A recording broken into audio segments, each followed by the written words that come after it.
Dua negara di kawasan Asia Tenggara. Satu raksasa dengan wilayah luas dan penduduk terbesar di kawasan. Satu lagi negara kecil yang sedang membangun militernya perlahan. Indonesia dan Kamboja. Jika keduanya dibandingkan dari segi kekuatan militer, siapa yang lebih unggul? Siapa yang sebenarnya lebih siap untuk menghadapi ancaman modern? Indonesia adalah negara kepulauan dengan militer terbesar di Asia Tenggara. TNI memiliki lebih dari 400.000 personel aktif, terdiri dari Angkatan Darat, Laut, dan Udara. Sementara Kamboja memiliki sekitar 125.000 personel aktif, yang sebagian besar bertugas di Angkatan Darat dan Keamanan Dalam Negeri. Indonesia memiliki struktur militer yang modern dan tersebar di berbagai komando strategis wilayah. Sementara Kamboja lebih fokus pada keamanan nasional dan tugas internal, bukan ekspansi kekuatan militer regional. Indonesia memiliki anggaran pertahanan yang terus meningkat, mencapai lebih dari 10 miliar dolar AS pada 2025. Dana ini digunakan untuk membeli alutsista modern seperti jet tempur Rafale, kapal selam Skorpene, dan radar jarak jauh.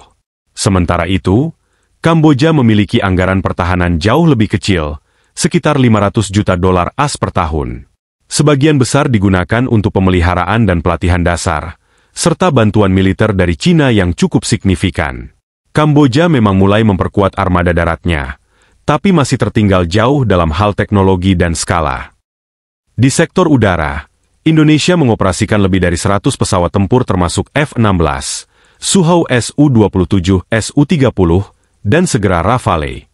Sementara Kamboja hampir tidak memiliki jet tempur modern dan lebih mengandalkan helikopter dan pesawat angkut ringan untuk mobilisasi internal. Di laut, Indonesia memiliki lebih dari 150 kapal perang, termasuk kapal selam dan fregat modern. Kamboja sendiri tidak memiliki angkatan laut besar, karena wilayah maritimnya kecil. Mereka hanya mengoperasikan kapal patroli ringan di sepanjang pantai Teluk Thailand. Jika bicara soal kesiapan tempur, Indonesia memiliki kemampuan untuk menggelar operasi di berbagai daerah terpencil berkat struktur komandonya dan pengalaman tempur dari konflik internal, serta operasi perdamaian PBB. Sementara Kamboja lebih terfokus pada stabilitas dalam negeri dan penanggulangan kejahatan lintas batas. Meski dibantu oleh Cina dari segi pelatihan dan peralatan, Kamboja belum memiliki kemampuan tempur setara Indonesia di medan modern.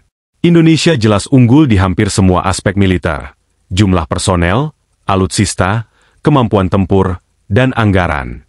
Namun Kamboja tetap menunjukkan perkembangan signifikan dalam dekade terakhir, terutama dengan bantuan luar negeri.